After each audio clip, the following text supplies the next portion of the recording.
So hey y'all, I'm back with another video. So tonight's video is yet again another Chioma Chats video podcast edition. We're back with the podcast just for a few days because I've been really busy, but y'all will see me again soon. So by the title, we're going to be talking about the Super Bowl halftime performance by Kendrick Lamar and just some of the key components of the Super Bowl itself. Now before we get into that, I just want to say, fly, Eagles, fly. Y'all know I'm originally from Philadelphia. I was born and raised in Philly, lived in Pennsylvania all of my life until college. I am a diehard Philadelphia Eagles fan. And despite different levels of adversity, from doubting my quarterback to losing the Super Bowl a few years ago to unforeseen losses, my Philadelphia Eagles are the Super Bowl 59 champions. The game was literally so fun to watch because although you can technically say it got a little bit boring just to see us winning and scoring again and again, it was still astonishing to shut out the Chiefs for as long as we did. The Kansas City Chiefs really did not stand a chance against the Philadelphia Eagles once we got the ball rolling. Our defense to me is best in the league, and they tried to stack the box on Jalen Hurts. They didn't think that he could throw the ball, but he had a good game throwing the ball. Saquon Barkley maybe underperformed for certain people, but they were not letting him do his thing. They thought that our offensive weapon was going to just run all over the field, and they did have something for us. But don't ever doubt Jalen Hurts because he was throwing the ball, and besides him throwing that one pick, everything else really went off without a hitch. Kansas City Chiefs quarterback Patrick Mahomes really didn't look like himself. Oftentimes you don't see Mahomes get sacked. He'd rather throw the ball away or draw a penalty for somebody touching him. But he got sacked back to back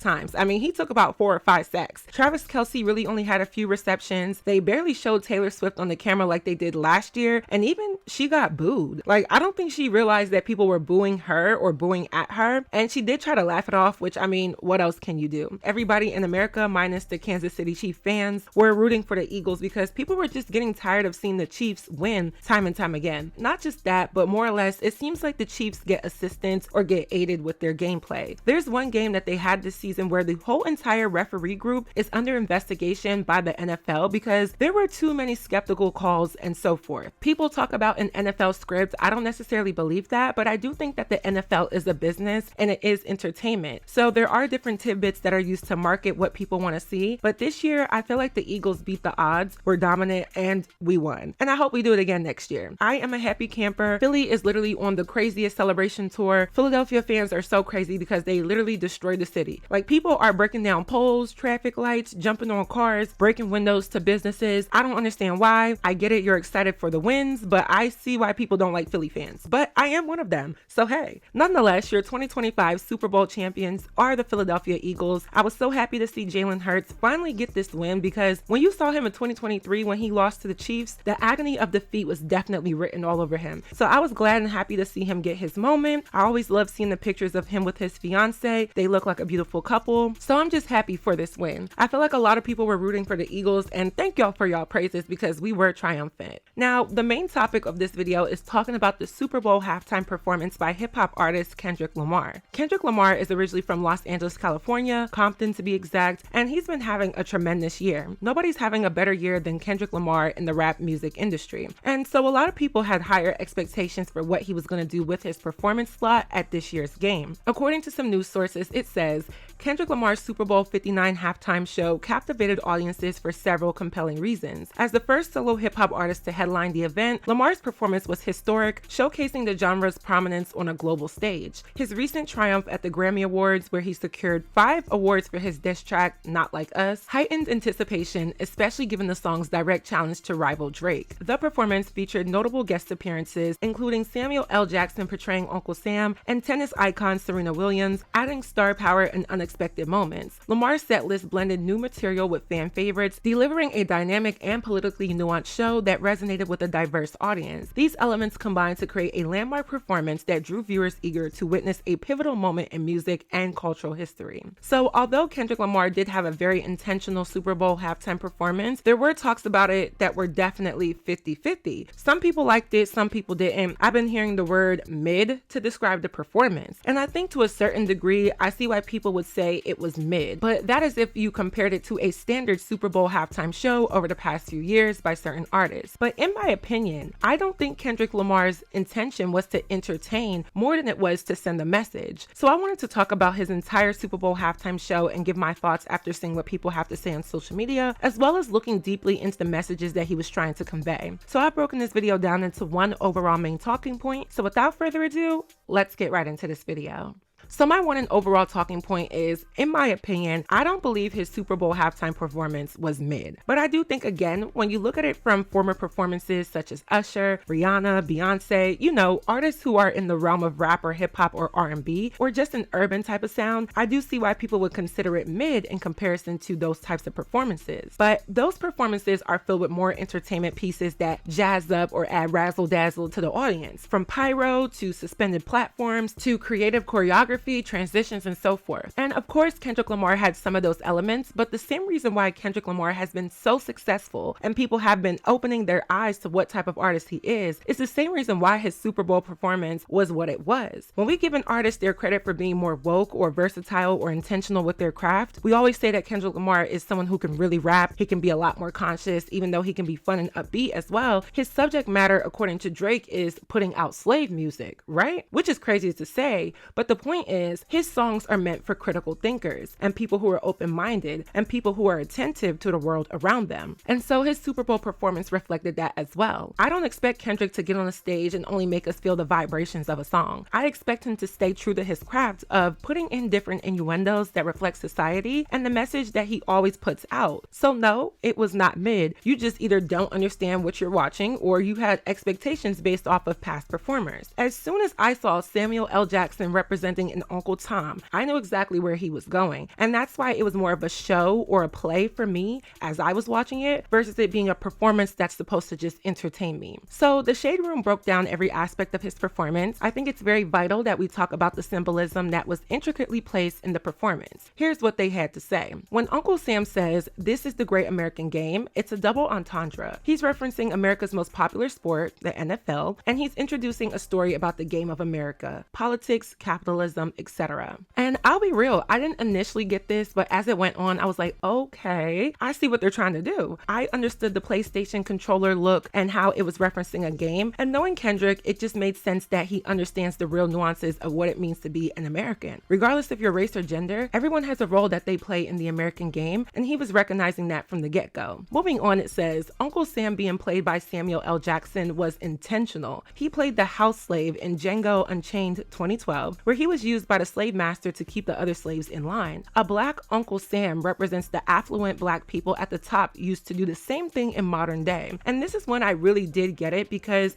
it makes sense. Oftentimes we talk about classism and elitism, and that is definitely a part of the American game, especially when you talk about black people. A lot of people were watching this and calling it mid and saying that it was just okay, even though the art and the symbolic nature of the performance was basically speaking directly to what happens every day in America. And any and all black people that reside in America, whether you're immigrants or a foundational black American, or even if you're biracial, if you have somewhat of a black experience, you understand the symbol of an Uncle Tom and how there could be black versions of that prohibit black people from ascending to better statuses, whether that's socially, financially, opportunities, and so forth. And I think it's one of the truest aspects about being black in America. Y'all know I travel to Atlanta a lot, and I feel like there's a lot of affluence within black people that I see in Atlanta that I don't see in Ohio where I live or in Philadelphia where I grew up. And it always, to this day, shocks me when I come to Atlanta and I see black people in high positions in affluent neighborhoods, because that's not an image that I see a lot of times. I didn't grow up with that image at all. So it's just interesting that Samuel L. Jackson's character was representing this aspect of the American game where, for a lack of better words, it be your own people. Next, it says, Kendrick plays an unreleased track from his GNX album. He says, "The revolution is about to be televised. You picked the right time, but the wrong guy." It's clear that during one of the most watched events on television, Kendrick intends to highlight the real American game. And yeah, the NFL is the most televised and the most viewed programming in the United States. This one game in this league brings in millions of viewers every season. The Super Bowl is one of the most viewed events in all of the American television every year. And to be on that stage with that many eyes watching you, not just the 70,000 or 80,000 fans that were actually in the stadium, but the millions of viewers that watched at home, essentially the revolution is being televised, which is a pun because it is on TV, but his whole entire presence in music, but just in general too, is advocating for black people to revolutionize themselves in many different ways, which is why I even do the channel that I do, because I really do like talking about topics that affect young black women in particular. That's my sector, but because of these conversations, I've seen the impact that my videos and my words have and how it does reflect society. Next up, it says, after Squabble Up, Uncle Sam chimes in saying the performance is too ghetto and asks if Kendrick really knows how to play the game. Uncle Sam, who is really more of an Uncle Tom, represents entities that try to censor, control, and profit profit off of Black American culture. And y'all know there's always somebody trying to tell you to conform. And I get why, but I also feel like enough is enough at times. I don't like that Black creativity is oftentimes limited to whatever we think is acceptable and feasible enough for a white audience or white approval. We definitely have to get out of that mindset because it does hinder the success of a lot of creative people. I say this time and time again, but I have an urban modeling agency that represents Black women doing more urban styles of modeling. And I've been criticized by my own Black female peers for not making the girls more high fashion, which I equate to more white adjacent, when I just want to be able to show Blackness in its natural form or just more of an urban form, because there's nothing wrong with that. I shouldn't have to comply to make anybody feel more comfortable, especially when I'm not doing anything wrong. So I think with this transition, Samuel L. Jackson, who is also an Uncle Tom in this, was verbalizing the words that a lot of non-Black entities place on Black creativity. So moving on, the post says, in response to this, Kendrick plays humble with his dancers in a notably divided American flag formation while bobbing their heads yes in compliance, which I really didn't catch until I watched the performance again on YouTube. There is a division. All the dancers are bobbing their head yes, basically abiding and obeying to socially acceptable standards and conventions. And the song Be Humble is telling people to sit down and essentially be humble or stay in your place, which is what oftentimes Black people are told in many different professions, different industries, different situations. We all can relate to this at some point. I really thought the choreography was really good here because they made the formation of an American flag with the dancers, and that's when I knew that he was really sending a message. A Black person who may be a descendant of slavery would not formulate an American flag and sing that song if he wasn't trying to say something in particular. Well done. Moving on, it says, the next shot shows Kendrick and his dancers on a prison yard, the lights in the background saying, warning, wrong way, representing the need for a redirection for Black people in America, economic, social, and political. And I think this one is self-explanatory. I mean, the Black community definitely needs a lot of redirection from the music, social media, and what we have highlighted as the pinnacle of success for the Black culture in America.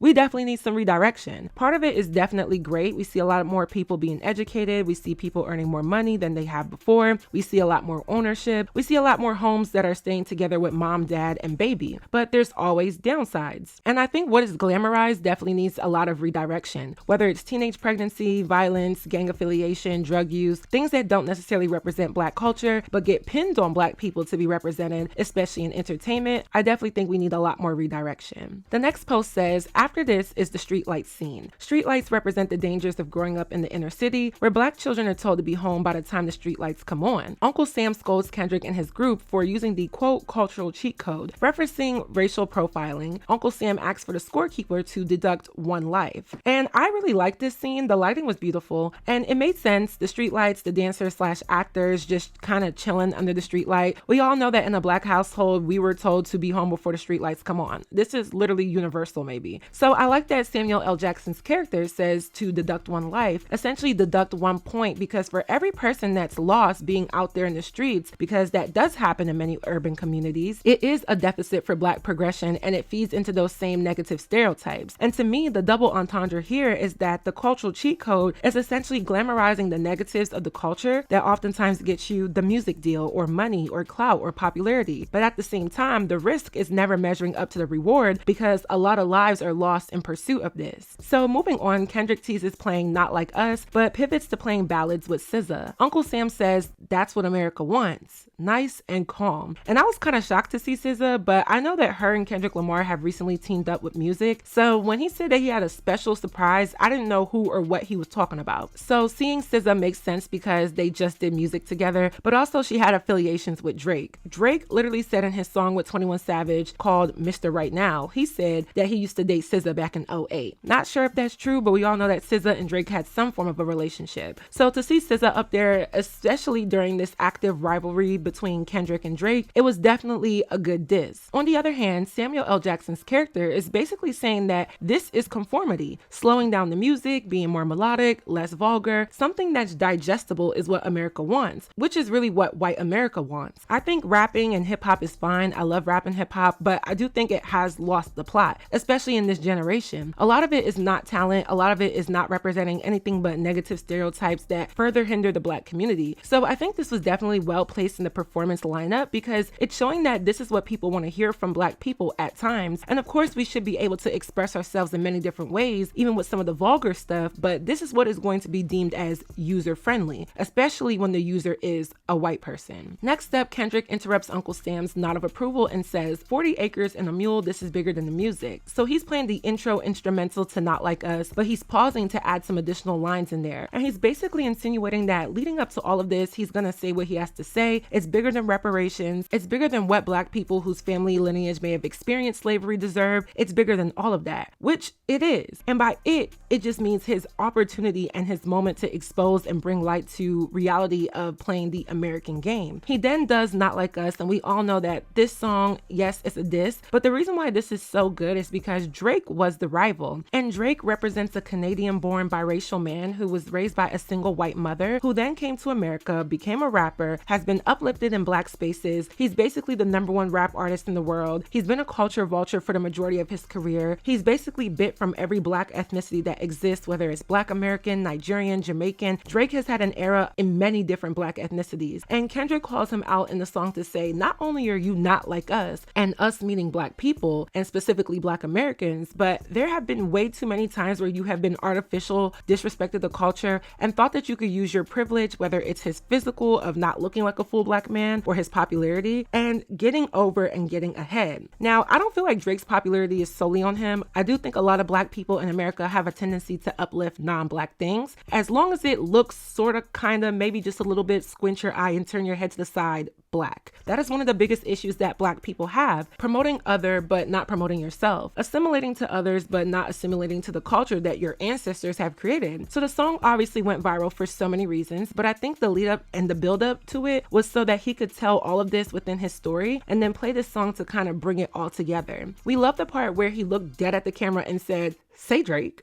I heard you like him young." And not to mention, the first thing I noticed was when he was on screen, his symbolism or diss from his jewelry. Kendrick Lamar wore a chain that had a bust down lowercase a, which can be referred to as A minor, which the phrase A minor is one of the most recognizable lines in his Not Like Us song. I mean, I could hear the whole stadium yelling A minor just from my TV screen. So that was definitely symbolic. I thought that was the end all be all to his diss to Drake. But then what happens next is K-Dot finally performs Not Like Us, complete with Compton superstar Serena Williams crip walking in a tennis skirt. This isn't just a shot at her ex Drake, but a nod to her being criticized for crip walking after beating Maria Sharapova in the 2012 Wimbledon match. So we see Serena Williams, a world-renowned tennis player, crip walking in a tennis skirt. And I love that the post describes more to it, with her not only being an ex-girlfriend to Drake, and we all know that Drake has really disrespected her and her husband since she moved on from Drake, but also how she crip walked after beating her opponent in the tennis match in 2012. And let's not forget that Serena Williams was a victim to a racist cartoon back in 2019. And essentially the photo represented this angry Black woman, even though looking at the reality of what happened during the game, Serena Williams had every right to be upset with how the athletic contest panned out. So I think bringing her out was actually a triple entendre. 1, she used to date Drake. 2, she crip walked after her win at the Wimbledon competition in 2012. And 3, she's from Compton, just like Kendrick Lamar is. Maybe this was the surprise guest, but I think all of it was a surprise. From SZA to Serena, I was like, yo, he was very particular and distinctive with his performance. So the final slide says Kendrick ends the show with TV off, continuing in his choice to defy Uncle Sam's demand for Kendrick to comply and play the game of respectability politics. The lights in the background say game over. It can also represent the end to his beef with Drake, as well as the end to America's game with the revolution. And me personally, I think this was just perfectly cast. I mean, if you get it, you get it. Kendrick Lamar is too deep of an artist and emphasis on artist to get up there and just shuck and jive for approval from his oppressors. He was going to put out a performance that historically resonated with the history of America, while also pointing out things that actively happened in America. He was not going to get up there and give y'all bop, bop, bop, bop to the top. Everything had nuance, everything had substance, everything was delivered to be deep, and for y'all to be aware of what it is to really play the American game. I was on Twitter the other day, and there was a user who obviously wasn't American, and here she was saying how Americans always talk about race, and it's because race is more of an American ordeal. Race is a classification system that really isn't as prominent in other continents, other countries, other nations. In other places, you may get classified due to your tribe or your family name, but race is definitely a deep classification system here in the States that has so many goods and bads depending on what side that you're on. Kendrick Lamar's performance was to literally televise the revolution that he's been on ever since he stepped into the ring with Drake and actually started swinging. There was even a protester for Gaza and Sudan, and it was interesting to see the Palestinian flag and the Sudanese flag flag being very similar and that both nations are dealing with very similar issues. I have refused to touch on this topic, not because I'm not in solidarity, but more or less because it's just too risky on YouTube. I talked about the election and that cost me like 2 sponsorships, so I'm not going to touch too deeply on it. But for the sake of this video, this was a highlight and a viral moment where someone ran onto the stage holding up a flag to bring awareness to the issues in Gaza and Sudan, and basically somebody tried to grab it from him. He then jumped off the platform, and then the lady was like, hell no, I ain't jumping off. And then he's still throwing up the flag, and then you see security finally come and tackle and apprehend whoever this was. And I was watching it on TV, I definitely saw the flag, but it definitely sent a message and it definitely had some repercussions. So according to the Shade Room, it says, a dancer who waved a Sudan and Gaza Palestine flag during Kendrick Lamar's Super Bowl 59 halftime performance has been banned for life from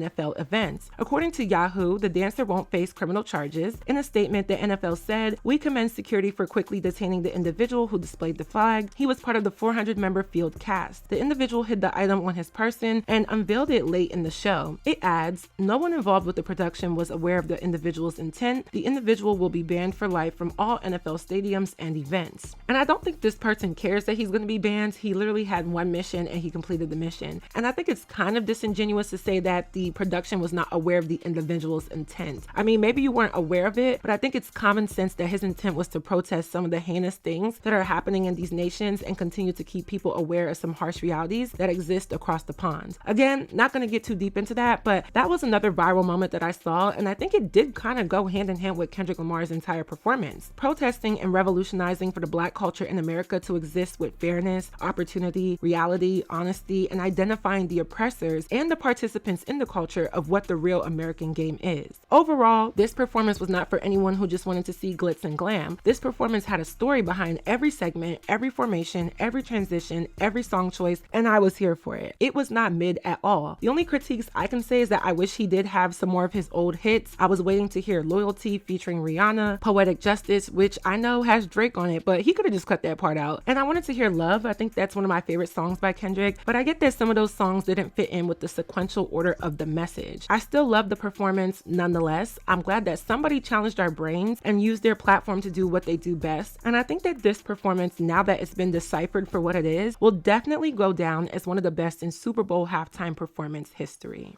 So that is it for this video. I hope you all enjoyed. Please let me know your commentary on my commentary down below. What do you think? What do you know? Let me know. If y'all haven't already, just subscribe to my channel, thumbs up this video. Make sure y'all like this video to promote it in the algorithm. And as always, don't forget to follow me on all of my social media networks, and I will see y'all in my next video. Bye, y'all.